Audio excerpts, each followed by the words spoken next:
Good afternoon, everyone. Nice to see that they've gotten back to being sufficiently cold in here. For yesterday, it was a little warm. Matt, you want to kick us off? Oh, you got nothing? I got lots, but you can Well, go then first. go ahead. Why don't you just spill the beans? And, About which particular bean would you like me to discuss well, today? let's start with, where do we start? Ukraine or Lebanon? Let's start with the Middle East. What's the latest with the discussions over the Lebanon ceasefire? So you might have seen that the President's Special Envoy, Amos Hochstein, was in Beirut today, meeting with the Speaker of the Lebanese Parliament. He gave a press statement after that where he made clear that we have made significant progress and that an agreement is within reach, but it's going to take decisions by both parties, by both Israel and Lebanon, to actually get an agreement, and that's what we're going to continue to push for. Okay, well, so, I mean, where does this leave us right now? It leaves us that we're going to continue to talk to the parties to try to get an agreement. There are a number of issues. He is? The United States, yeah. Amos, the special envoy, is the lead negotiator, but then the president has been involved at various times. The secretary has been involved at various times. And it'll continue to be an across the government focus to try and reach a diplomatic resolution, because it's critical to getting people back to their homes on both sides of the blue line. Okay, and the main goal of this proposal is essentially the basic framework of what you guys in the French had laid out at the end of September, which is obviously a ceasefire, but also full implementation of 1701. It is the full, without getting into the underlying details, which I know you'll understand, given that we're still negotiating this potential resolution. We want to see the full implementation of UN Security Council Resolution 1701, so both Israelis and Lebanese civilians can return to their homes. What I'm getting at is that this proposal, or what he was over there discussing with the Lebanese and is apparently going to Israel to discuss with the Israelis, is essentially the same as what you had on the table before. Is that correct or no? So I'm going to answer that by saying, obviously, in the course of negotiations, proposals always evolve, because it's a conversation that happens between the relevant parties and us as the mediator. So the proposal that is on the table right now is not identical to the proposal that was on the table 2 weeks ago or 2 months ago. But the overall framework that we're trying to reach is, yes, full implementation of UN Security Council Resolution 1701. All right, thanks. Mary. This might be a bizarre question, but do you know why he's... I'd be surprised. I'd be surprised by that. Do you know why he is more optimistic than before? The reason I ask this is, we've been here many, many times with Gaza ceasefire. What is the concrete progress that you guys have made that you think you're on the cusp of it this time? So I'm not going to speak to the underlying details, which I'd have to tell you where the assessment comes from. But obviously, when we come out and give you an assessment about where negotiations stand, it's based on our conversations with the parties. And so he can make the kind of statement he made. I can make the kind of statement I made yesterday when I noted that we had made progress, because we are in conversation with the parties and we can see that we have overcome some of the obstacles to getting a resolution. But there's more to be done. We need an agreement from the parties, but we are working to accomplish that. We want to get one done as soon as possible. Can you put a timeline at all? No, I can't do that. It is our understanding that the United States has agreed to the Israeli condition that when it's struck by Hezbollah from across the border in Lebanon, that it reserves the right to go in and attack those targets. Is that correct? I'm not going to speak to any underlying details of the agreement, which is not to either confirm or not confirm, just to say when it comes to any underlying details of this resolution that we are trying to reach, while we are still in the negotiating stages, I don't think it would be helpful for me to be talking about what the details are publicly. Right. On the civilian harm channel that you guys were discussing and you mentioned in the letter, do you have any updates for us We have scheduled a meeting between senior officials here at the department and senior officials in the Israeli government in early December. It'll be the first meeting of that new channel. And that would take place here or virtually? I'm not going to get into the details of that meeting, but it'll happen in early December. Can you say how senior those Israeli officials and State Department officials? Senior, as we get closer to the date and certainly on the date and after, we'll have a more specific readout of the people that were involved. But at this point, no, I right. don't want to get into it. A couple of final things. So so we can assume that the channel is set up now, and this is going to be Correct. its first meeting. And like, what is your plan about this channel, given that you're saying this meeting is going to happen in December? I suspect then you're going to have maybe a month or so, or like 40 days to, talk to the Israelis about this. What do you intend to achieve during that very limited time? So the purpose of this channel is to inform the ongoing work that the State Department has to do to make assessments about the use of U.S.-provided weapons. That's what we want to do, as well as to gather our own information about what Israel is doing. We get questions from you about specific strikes, and we want to know the answers, both to be responsive to the media and for our own purposes. So it's to gather information about incidents that have been raised that are cause of concern or a cause of question. Now, we take all the information we gather, whether it be from public reporting by the media, whether it be from NGOs, whether it be from the government of Israel or other governments, and feed it into our processes, both our policymaking processes and the judgments that we have to make about potential violations of international humanitarian law. And we will continue to do that. Right. So given that this channel is now set up and you will have a meeting and you intend to use the time to further your ongoing assessments, which have been ongoing for more than a year, can you commit that one of those many assessments will conclude in the end? What do you mean that they will conclude? Do you mean by January 20th? Yes. So let me just step back and say that the assessments that the State Department is required to make are legal requirements, and they're not legal requirements that are attached to any one administration. That burden for the State Department continues through the end of this administration and into the following administration. So we want to get that work done as quickly as possible. But this is not a partisan exercise. It's not a political exercise by this administration. This is the serious work of government that is supposed to go on regardless of who the president is. Final thing, sure, I understand that, but at the moment, you guys are still in charge, and I'm asking this administration, because I've asked this question many, many times. It's been over a year. You have said to us these assessments about Israel's potential IHL violations has been going on. The fact that you have this channel, does that mean your work on that front is going to speed up or not? So our work is already moving as quickly as we can possibly make it move, but they are difficult assessments that we have to make that require both gathering facts and making, in some cases, complicated judgments. And so I have never been able to put a timetable on that work because we have a number of different incidents that we are looking at. But we are committed to working through that process and having an answer as quickly as possible.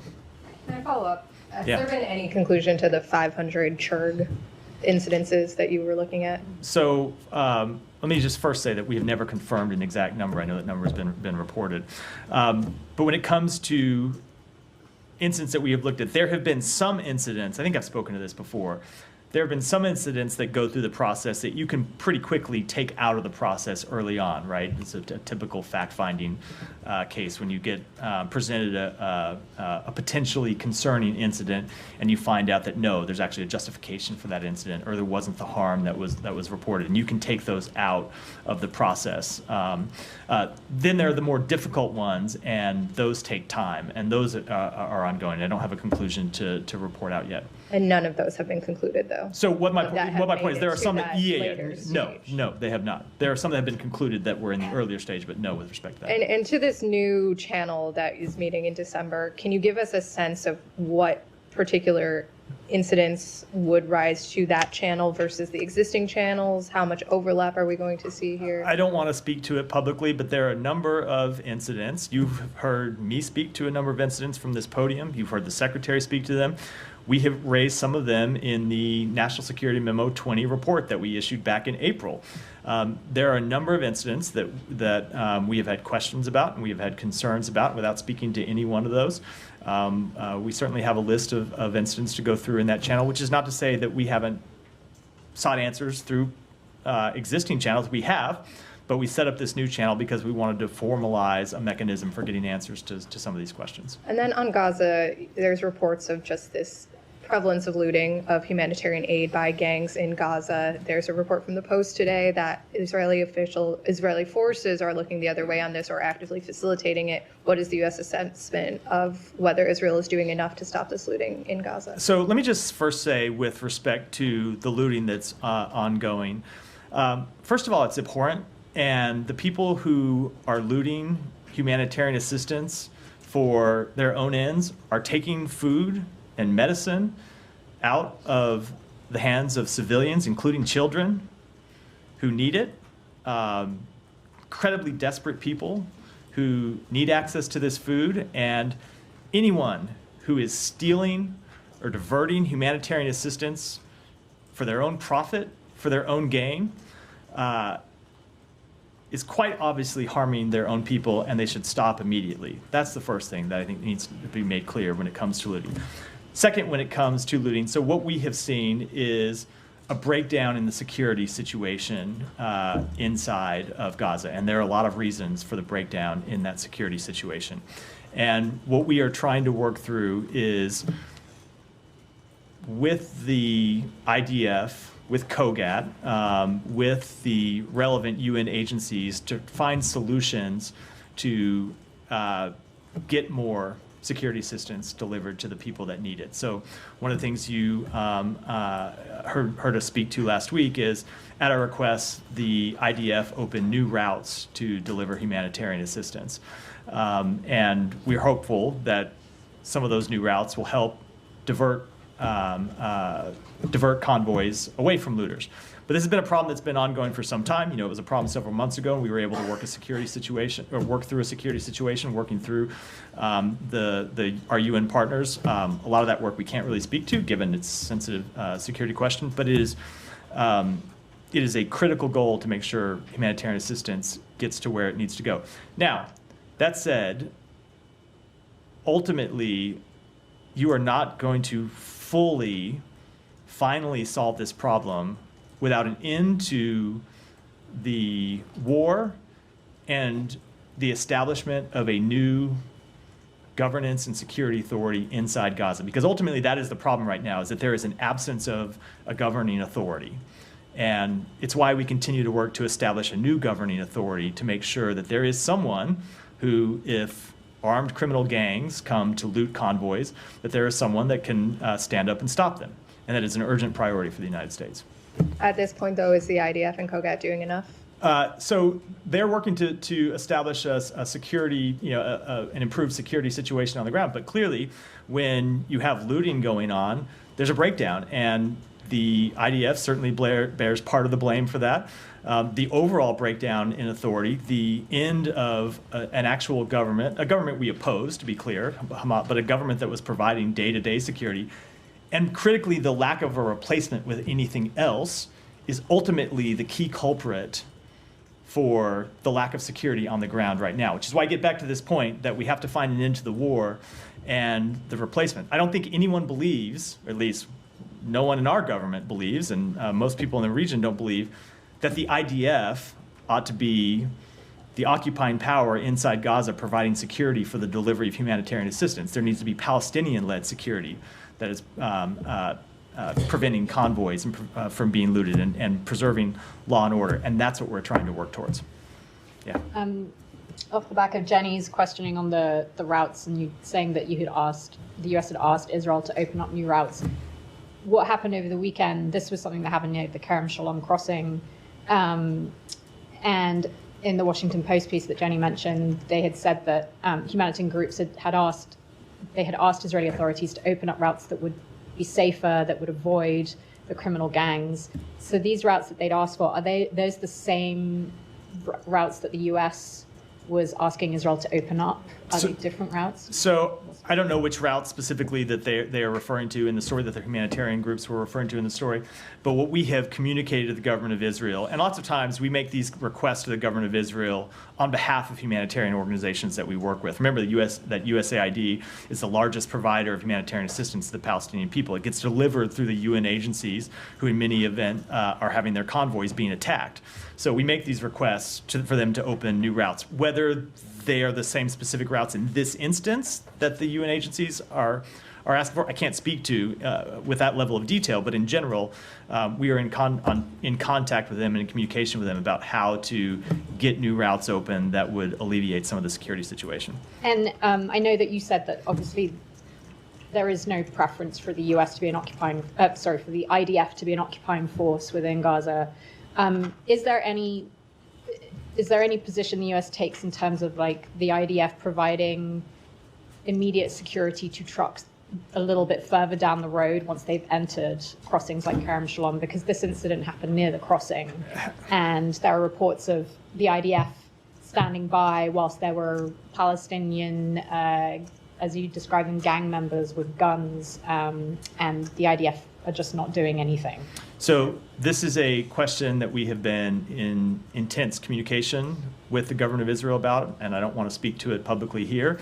I would note that there have been times when UN agencies have not wanted security to be provided in certain contexts by a belligerent in the conflict, including this conflict, but this underlying question is something that we are actively working on trying to answer. Okay, and on the Hamas leadership, you had mentioned yesterday about how you had mentioned what sounded like extradition of Hamas leaders, that it would be a US preference.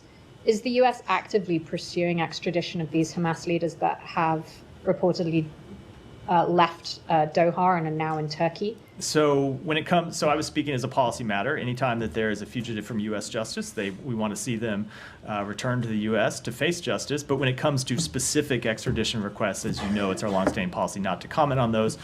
They're a legal matter for the Department of Justice. Okay, and then just the last one, these sanctions that were announced on the Hamas leaders today, is that related to some of these Hamas leaders that are reportedly now in Turkey? Just already in the pipeline? I would have to go back and check. I don't know the specific location. These were sanctions that were already in the pipeline well before the. Three of them are apparently in Turkey. So I'd say these are sanctions that were in the pipeline well before the last week. I didn't know that. I don't personally know the exact location of those. But we have sanctioned Hamas leaders that lived in Doha, that lived in Gaza, that lived in relative places around the Middle East. Just to be clear, you're confirming some of these Hamas leaders are now in Turkey? I said I don't know the location of. Okay, so you're not. Confirming their whereabouts. I'm I think she confirmed Yes. the whereabouts of them. No, I'm asking I you, am not. like, No, I very much am not. I can't speak to the location of specific members of Hamas. Can you, if it is in fact true that you press countries to return or to extradite people indicted in U.S. courts, what about the woman in the Sbarro bombing in Israel years ago, who's been living free in Jordan now?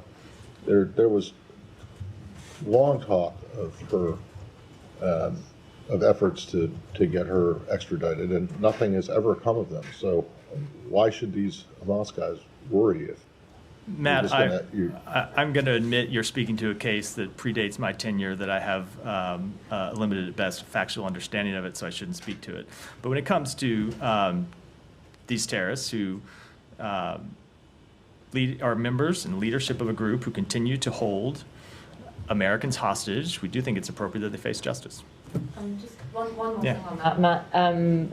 Secretary has met with the Turkish foreign minister today. Correct. Was there a discussion about this particular issue with the Turkish foreign minister? So he did meet with the Turkish foreign minister, Fidan, in Rio today on the sidelines of the G20. We'll have a readout coming later today. And I don't want to get into too much detail about what, of course, are private diplomatic conversations, but in all of these conversations with countries in the region, he makes clear, number one, that there should be no more business as usual with Hamas, and number two, that any country should use any influence it has with Hamas to secure the release of all the hostages, including the 7 American hostages.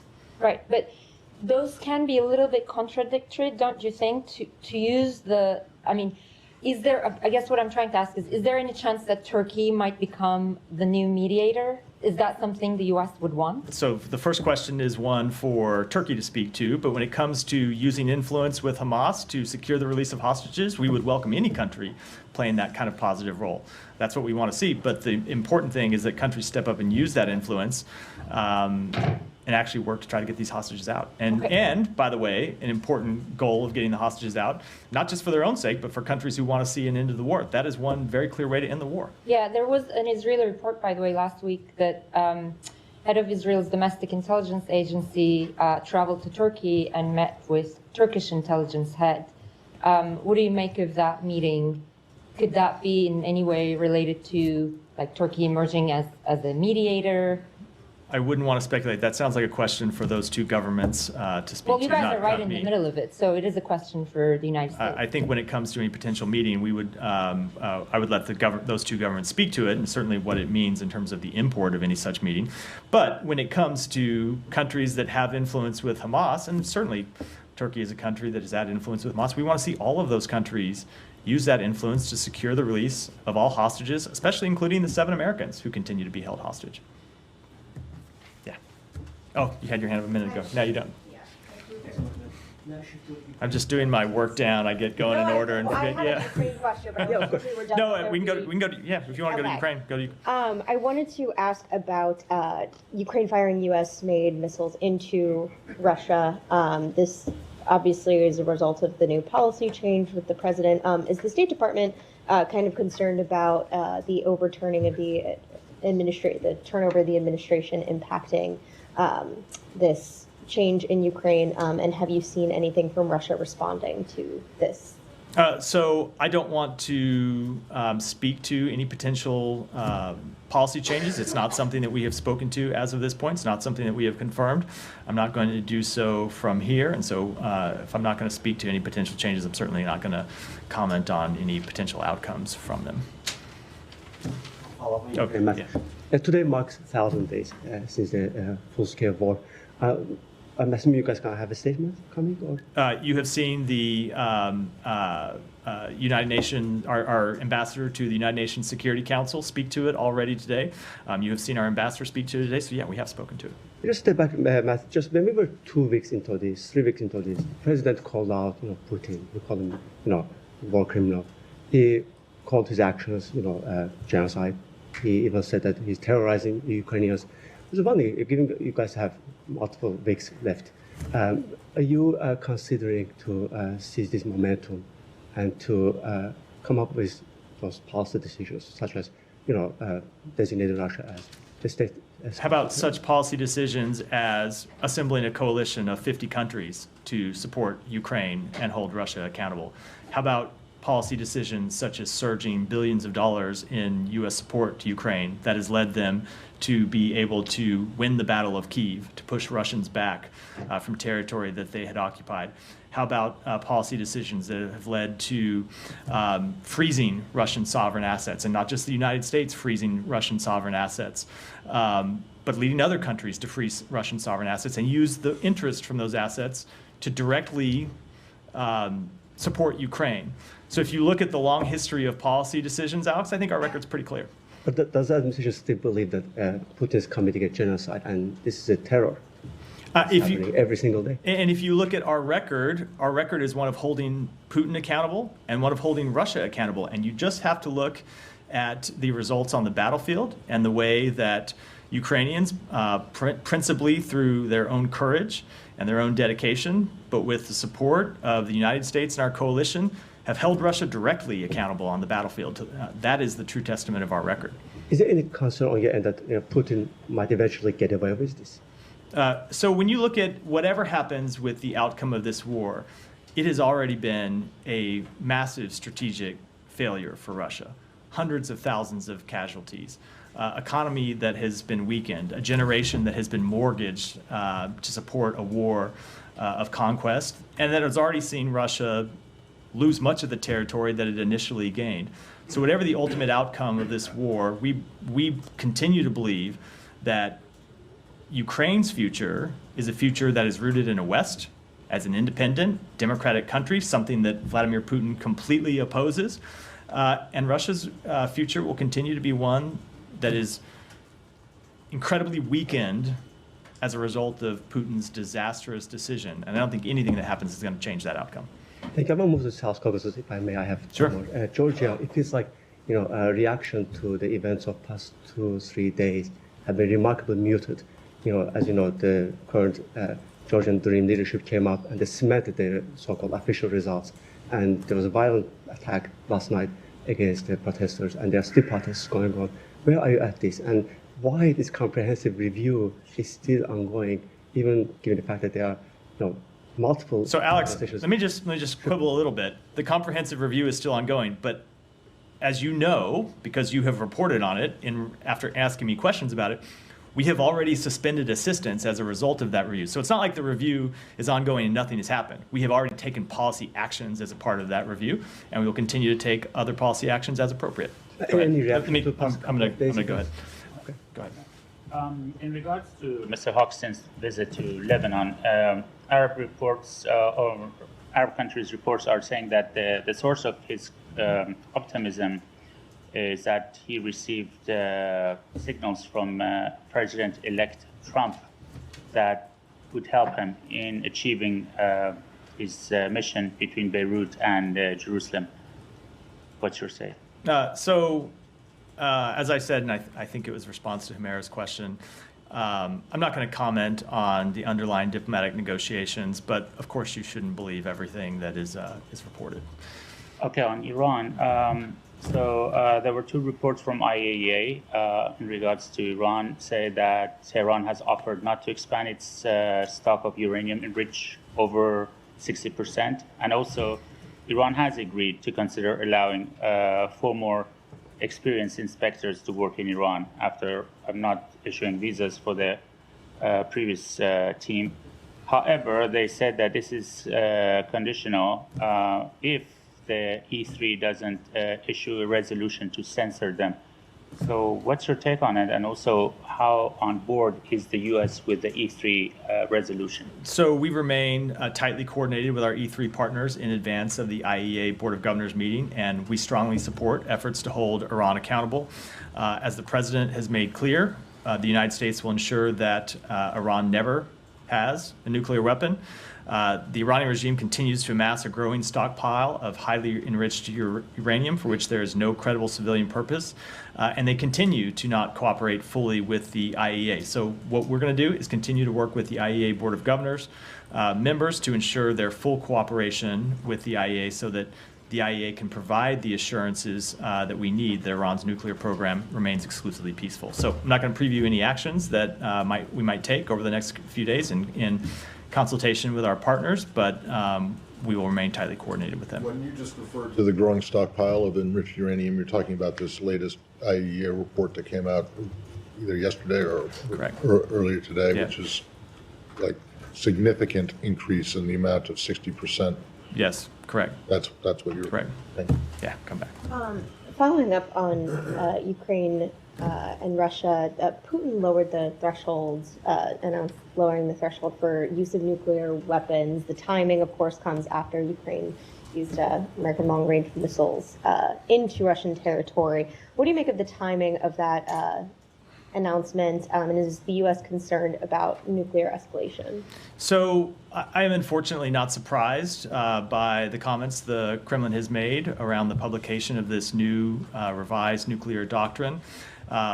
Since the beginning of its war of aggression against Ukraine, it has sought to coerce and intimidate both Ukraine and other countries around the world through irresponsible nuclear rhetoric and behavior.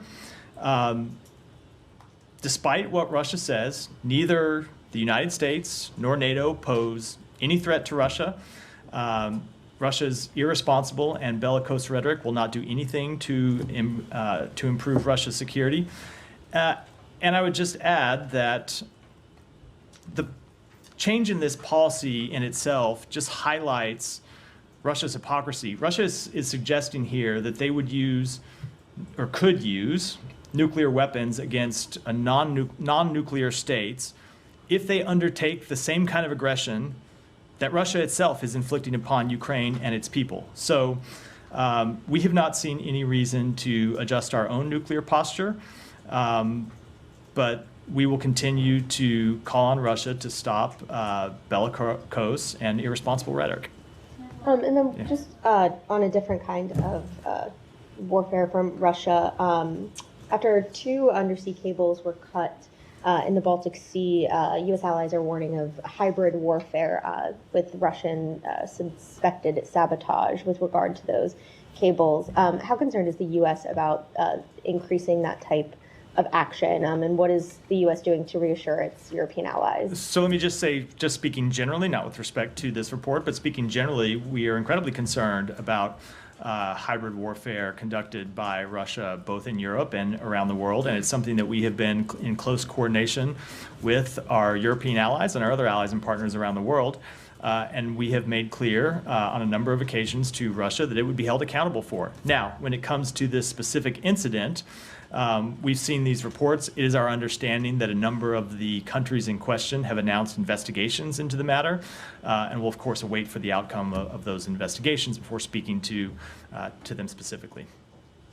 Yeah. Thanks, Matt. Last night, Israel struck central Beirut, killing 2, wounding more than 30. On Thursday, they struck and killed 15 first responders in or near Baalbek. Are these productive actions as you're, quote unquote, almost at a ceasefire? So I'm not going to speak to any specific strike other than to say, of course, we mourn the loss of any civilian life, and we have made clear to Israel that it needs to take every precaution possible to avoid any loss of civilian life. But I will say, this type of action is precisely why we continue to seek a diplomatic resolution to this conflict, because you have seen over the course of the past year, civilians, both in Israel and in Lebanon, be the unfortunate victims of this fight. And we want to see civilians protected, which is why we are working so hard to get a diplomatic resolution that would stop the fighting across the blue line and would allow civilians on both sides of the border to return homes, and would also allow civilians throughout Lebanon to feel safe and civilians throughout Israel to feel safe from the threat of terrorism. Throughout the course of the Gaza campaign, we've asked you a lot if you're satisfied with the precautions that Israel's taken there. Are you satisfied with the precautions, the civilian precautions? We are not. We are never satisfied when you. Sorry to interrupt you. We are never satisfied when you see civilian deaths, and we want to see civilian deaths be 0. We understand that the type of conflict that Israel is operating in and is forced to deal with, and the type of situation they're forced to deal with. We understand that Hezbollah, like Hamas, hides its arsenal, hides its fighters, hides its infrastructure in civilian homes, in other structures. And so it's a very difficult situation that Israel has to face, but that doesn't minimize their responsibility.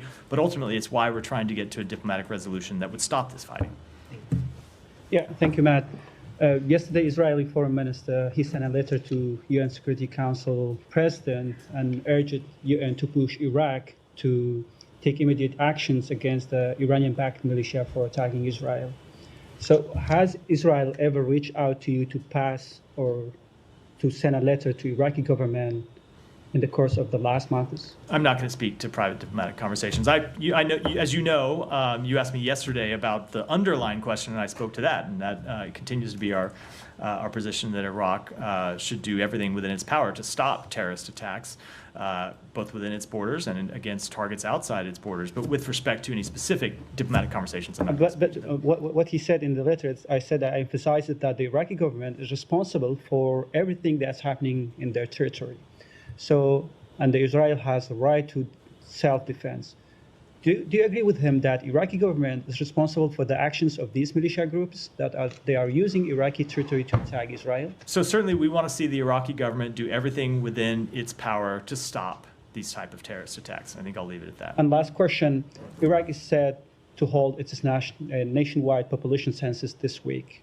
This has raised concerns among the Kurds and other minority leaders, including Christians in Iraq, about the potential demographic shifts in disputed areas. A large number of the Kurds and other minority groups, including Christians, Yazidis, have forced to leave their area in the past years. how does the U.S. government see this process and the concerns over a natural demographic change? So we welcome Iraq's first census since 1997, which will be taking place this week and includes all Iraqi provinces.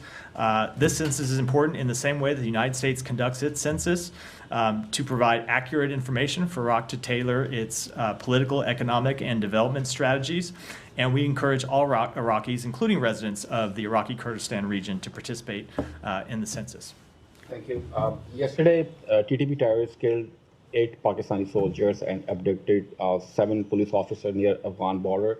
And in recent days, we have seen series of bombings and suicide attacks of Pakistan security forces. How the U.S. can help Pakistan in rooting out terrorism in the region? So we are aware of reports that a military convoy was ambushed near the border with Afghanistan, and of a separate incident that resulted in the abduction of 7 police officers in Banu yesterday. We condemn these and all terrorist attacks. The Pakistani people have suffered greatly at the hands of terrorists and violent extremists, and our hearts go out to the families and loved ones of those killed or impacted by recent attacks, including the November 9th suicide bombing in Quetta. And I would just say, as these horrific attacks against the Pakistani people continue, we remain committed to engaging with government leaders and civilian institutions to identify opportunities to build capacity in detecting, preventing, and responding to threats posed by militant terrorist groups. So all these terrorist groups are based in Afghanistan, and Taliban, who promised not to allow these terrorist groups to use Afghan soil as a launching pad, actually patronizing these terrorist groups. The U.S. has the capability to target these terrorist dens, but we haven't seen any action since long. Why is that? So we continue to have an important bilateral counterterrorism partnership with the government of Pakistan. It includes regular high-level dialogues and working-level consultations dedicated to enhancing both civilian and military capabilities to detect and counter these type of threats. So last question, if I may. So a few weeks ago, U.S. officials met with Sikh advocates to discuss threats faced by Sikhs in the United States. I was just thinking, President Biden recently met with Modi in Brazil. Was there any discussion on this matter? Well, what was the last part of the question? I just didn't hear. So President Biden met I heard with that Modi. part. I didn't hear the any very last. discussion on the.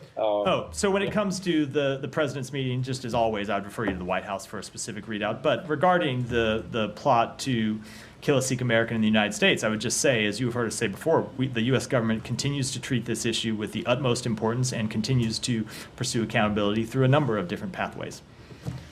Yeah, go ahead. Yeah. Thank you. Question for you. I want to clarify something you said yesterday. In the congratulatory phone call between Secretary Blinken and Senator Rubio, you said that work cannot continue on the transition until there's an MOU signed by the incoming. That was separate from the call. I didn't mention that was part of the call. I was talking about the transition process separately and apart from the call. Go ahead. Just a clarification. Go ahead. With that said, clarify your request for clarification. Go ahead. Both administrations have said that they are signaling to the other that they can try to coordinate or want to coordinate on reaching a ceasefire in Gaza and freeing the hostages. Are you saying, is the State Department saying that work at the State Department level cannot happen until there's an MOU signed by the incoming administration? So there is just as a legal process, and this is set out under U.S. law, specifically the act that was passed in the last several years to govern the transfer of power, the peaceful transfer of power. There's a process that has to take place before we can, say, for example, brief members of an incoming transition team on classified information. And we are ready to go. So far, the incoming transition team has not availed themselves of that process. And it's up to them to speak to the timing to that, but we are ready to go as soon as they are. That said, we are committed to doing everything that we can to make this a successful transition. That includes, of course, briefing the incoming administration at the appropriate time when they have completed the appropriate steps about world events and about how we see world events and about things that we believe that they need to know when they come into power. But there's only one president at a time, and we will continue to pursue the policies, including work for diplomatic resolutions to conflicts in the Middle East through January 20th. Final question. There was a meeting this morning behind closed doors at the UN Security Council regarding the Gaza ceasefire and hostage release resolution. The U.S. appears to be pressuring the E-10 to remove or change some of the text in there. Can you give some information, some clarification as to what exactly the U.S. is pressing for right now in terms of the text that needs to be changed? I don't think it'd be appropriate for me to do so at this point. We are having private conversations with other members of the Security Council about a potential resolution, but at this point, we should keep those conversations private. Yeah, go ahead. Going back to Ukraine, yesterday you didn't confirm any policy change, but you confirm now that Ukraine has used U.S. missiles to strike. No, in fact, in response to a question earlier in the briefing, said no, I'm not going to confirm it. So Ukraine hasn't used U.S. missiles to strike. I am not going to confirm that report. Ukraine, of course, is free to speak to what they have or have not done, but I'm not going to confirm at this point any U.S. policy change. Thank you. So. Thanks, Matthew. What's your reaction to Germany saying that a severing of Baltic Sea cables are likely to be sabotage? Is this a Russian response to the long-range attacks decision? So as I said a moment ago, a number of the countries in the region are conducting their own investigations. And at this point, until we have further information, we're going to wait the outcome of those investigations. And was the decision to undo the missile restraints discussed with allies? Does the administration hope that the UK and France follow suit with Storm Shadow missiles? I think I've answered that question, or maybe more specifically declined to answer that question already today, and I'm going to do so again. And then finally, are there plans for Secretary Blinken to host Marco Rubio at the State Department ahead of January 20, or would the process during the transition be required in order to arrange a visit? So I'm not going to speak to that in any detail. The Secretary and Senator Rubio, Secretary-designate Rubio, had a conversation yesterday where the Secretary pledged our full cooperation to ensure... Yesterday or 2 days? I'm sorry, 2 days. I spoke to it yesterday. They spoke over the weekend. Pledged our full cooperation to ensure a successful transition, but I think we ought to keep the rest of the conversations private. I mean, Senator Rubio, he is on the Senate Foreign Relations Committee, so the two couldn't meet anyway. Right? Absolutely, and we will have that discussion with Senator Rubio, but not with you. Apologies. Oh, go ahead. Shots fired. Thanks, Matthew. Go ahead. Thank you so much. Going back to IAEA and the report and the upcoming Board of Governors session tomorrow, at the moment that you're talking, there is a resolution being prepared, being written in Vienna by E3. Do you support that resolution? So as I said in response to a question earlier, we are going to remain tightly coordinated with our E3 partners in advance of this Board of Governors meeting. We strongly support efforts to hold Iran accountable, but we are not going to preview any actions that we are contemplating or detail private diplomatic conversations, including with our E3 partners. Okay, and then there are, based on our Iranian sources, there are threats coming out of Islamic Republic. They are saying that they're going to activate advanced centrifuges in response to IAEA resolution. They're threatening that they're going to encompass the nuclear sphere in all of this rhetoric. Do you take this sort of threat seriously? I'm not going to respond to those reports. As we have made clear, what Iran should do is cooperate with the IAEA, and I'll leave it at that for now. And one about the snapback mechanism, let's say now or in the upcoming few weeks that you have the Biden administration, do you support the activation of snapback mechanism? We're going to continue to consult with our allies and partners on this question, as with all questions that pertain to Iran, and I will leave it at that. Keep those private. Go ahead. So you won't comment on the authorization. You noticed. On attacks, but Assistant Secretary Nichols gave an interview to the Brazilian newspaper where it seemed like he was confirming it. Or it was taken as such by It was taken as such. I can tell you the Assistant Secretary was speaking to our long record of decisions to support Ukraine in its fight against Russia's aggression. So another thing, Minister Lavrov said today that without the Americans it is impossible to use these high-tech missiles, and without going into, if you allow that or not, can you comment on that? At least, I mean, is that does the operation of these missiles require American involvement?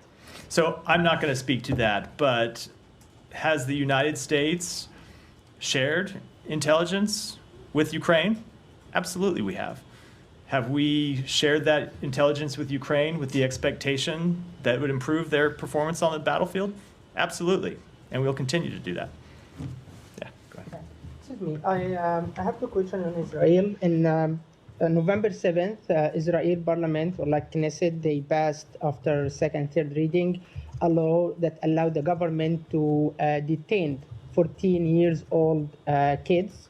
And the law as well allowed the government to deport it, like the relatives or families of any Palestinians are doing any operation or attacks inside like Israel. And this was seen as collective like punishment or like targeting Arab people who lives in occupied East Jerusalem.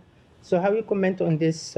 Is this law that targeting family and targeting kids? So I wasn't tracking this specific piece of legislation. I'll have to take it back and take a look at it and get you a comment. You told me the same answer in November 7th. Like I asked it and told me I'm going to take a look. And we will take it back. As you probably know, it is our standard practice when we get questions like this to take it back. We can look into it and email you a response, and we're happy to do so. Okay. The second question. In the new administration, there is like a diplomat, Mr. Hakabi. His own believes that West Bank is called Yehuda and Samara, not West Bank. And here I want to ask about the U.S. Foreign policy faith, like the thing that you teach it for this intern. This area called West Bank or called Yehuda and Samara, because I understand this country is like, the reference is like separating church and authority, like your secular country. So your reference is like Old Testimony, Torah, or like the international law and U.S. resolution. Like we want to make sure like there is a. Can I just ask you to get to the question? Like the question. Yeah, this question in the U.S. policy is called West Bank or Yehuda and Samara. You have heard me repeatedly refer to the West Bank as the West Bank. You have heard the Secretary refer to it as the West Bank, and the President referred to it as the West Bank. An incoming administration has the ability to make their to change Yehuda and Samara? The administration has an incoming administration has the ability. I don't think this is a secret to use the terms that they feel are appropriate, but we have made clear that we believe the West Bank is properly referred to as the West Bank. Let me go ahead, go here, and we'll wrap for the day. Thank you. On Hong Kong, do you have anything on Hong Kong where 45 pro-democracy advocates and former lawmakers were sentenced for exercising their universal rights? Yeah, so we are extremely concerned about this action. You have heard us speak out against it in the past, and just before the briefing, we released a statement where we announced that we are imposing new visa restrictions on Hong Kong authorities for their participation in this action. Can you say how many officials? I cannot. And leave it at that for today. Thanks, everyone.